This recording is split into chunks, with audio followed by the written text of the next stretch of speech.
So welcome to day 3 of 50, sharing CA Foundation snippets in CA Foundation Law.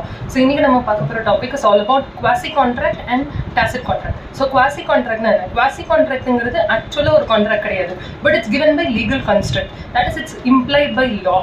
For example, obligation of finder of lost goods. So that's ஒரு best example of quasi contract. For example, ஒருத்தங்க அவங்களோட goods தொலைச்சிட்டாங்க and அதை நம்ம வெச்சிருக்கோம்னா நம்ம அதை உங்களுக்கு return பண்ணனும்ங்கிறது நம்மளோட obligation. இங்க there is no formal contract. So quasi contract is a contract where there is no formal contract, but it is given by legal construct. But as per law நம்ம என்ன பண்ணனும், ஒருத்தங்களோட goods தொலைஞ்சிருச்சு அது நம்ம கிட்ட இருந்துச்சுனா அதை நம்ம உங்களுக்கு return பண்ணனும். So that is our obligation, which is quasi contract. And second type of contract that we are going to see is about tacit contract. So tacit means silent contract. So it means that in the type of contract வந்துட்டு it is silent or implied.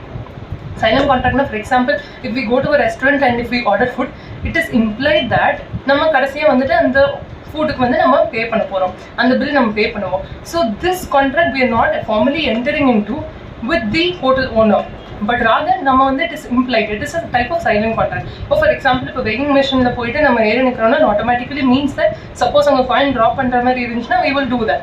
Or இப்போ நம்ம வந்துட்டு ஒரு bus board பண்றோம்னா it implies that it's a silent contract wherein we will have to pay the price, so it is implied. So tacit contract is also a kind of implied contract. Thank you.